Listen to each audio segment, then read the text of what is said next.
Assalamualaikum warahmatullahi wabarakatuh. Apisnya jangan dilihat. Hari ini saya lagi coba liatin teman-teman yang lagi bongkar mesin karena oli nggak naik. Nah, buat teman-teman yang ada indikasi oli ngeretek, itu coba dikondisikan untuk segera ditanganin. Nah, ini akibatnya jadi noken as patah, terus headnya juga kena. Jadi ini, nah ini biayanya lumayan. Jadi untuk head aja itu nih, ini harus ganti, belum noken as. Ini estimasi di atasannya aja bisa sampai 2 juta. Estimasi untuk headnya aja, karena ini noken as sudah ketahuan.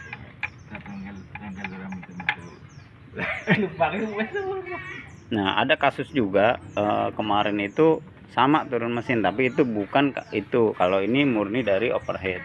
Nah, kalau ini di luar, ini sama di luar perkiraan nih. Ini dulu waktu datang ke sini overhead, tapi ternyata pas dibuka kalau dia beda kasus. Ini kasusnya dia ini kropos.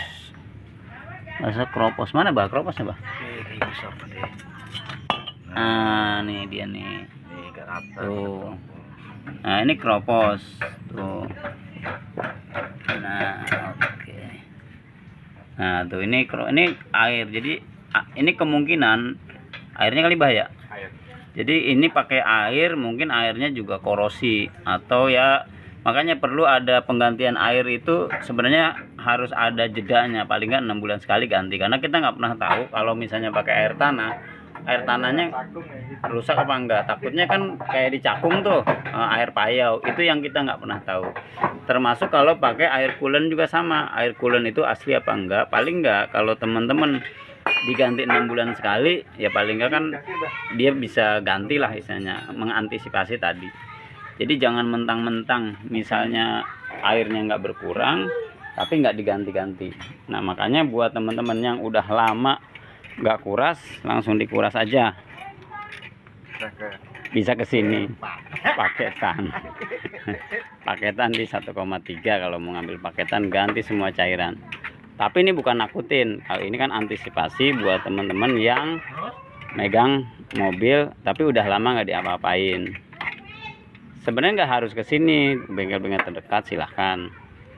Nah, ini kebetulan ada, ini temen kita mau ke sini sebenarnya mau ganti kopling. Nah, waktu di Cibubur ternyata mati total. Nah, kita ya di tol, pas kita storing ternyata jebol dalemannya. Nah, ini di luar ya di luar prediksi lah. Kita pikir cuman water pumpnya doang. Sebenarnya gejala awalnya ya, ini hati-hati juga nih buat teman-teman untuk supaya selalu ngecek waktu ngidupin itu indikator lampu tuh nyala semua. Nah, jadi ini awalannya indikator lampu waktu pertama on itu nggak nyala. Nah, itu indikator lampu oli. Nah, itu teman-teman hati-hati tuh. Jadi cepet-cepet diatasi kalau indikator lampu oli itu waktu on tuh nggak hidup. Jadi udah saya di video-video banyak lah yang seharusnya nanti di indikator speedometer itu ada apa aja. Kenapa? Karena tadi ketika olinya nggak naik, nah indikator tuh nggak nyala dia.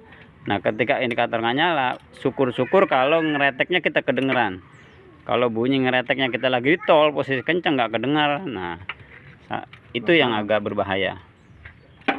Nah, buat teman-teman yang belum pernah mampir, silahkan mampir ke garasi taksi atau GR4 Cilengsi. Ngopi-ngopi sama Bahmin, sama Om Parjo.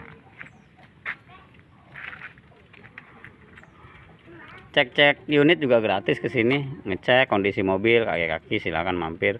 Atau mau bawa spare part sendiri pasang boleh, atau nanti kita beli di sini juga boleh.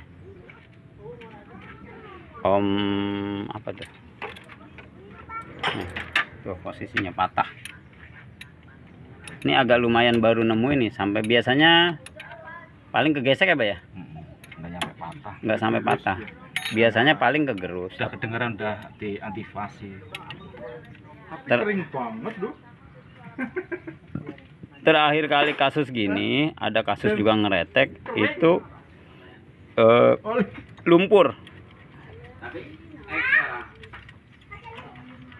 Nah, mungkin banyak yang nanya nih penyebabnya. Ini penyebabnya itu bisa ada dua.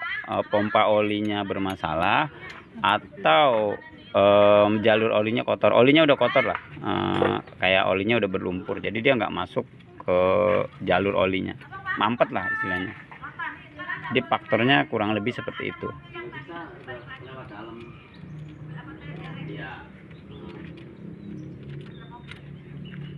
Di atas rata-rata.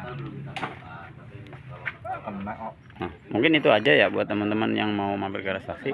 Kurang lebih seperti itu. Jadi ya jaga-jagalah unit teman-teman. Mampir ke sini boleh atau ke bengkel terdekat, cek-cek unitnya supaya teman-teman nanti nggak ada kejadian yang ya bikin. Ini kalau estimasi tadi aja udah sekitar ketemu di hampir 7 juta estimasinya. Saya nggak tahu itu estimasi 7 juta dengan biaya jasa. Ya kita cuma 2 juta ngambilnya, biaya jasa cuma 2 juta. Mahalnya ada di mana? Di noken asa itu aja udah ketahuan tuh hampir 2,5 juta. Itu belum yang lain-lain. Itu udah paket minimalis lah, minimalis banget karena kita bantu buat yang punya mobil. Normalnya tadi hitungan jasanya aja kita storing segala macam 3 juta. Cuman ya tadi balik lagi lah. Yang penting sama ada solusinya sama-sama. Nah, tapi ini kembali lagi ke yang punya. Kita balikin lagi. Kita cuma ngasih solusi sama eksekusi aja. Oke, terima kasih. Mudah-mudahan teman-teman bermanfaat dari kejadian ini. Wassalamualaikum warahmatullahi wabarakatuh.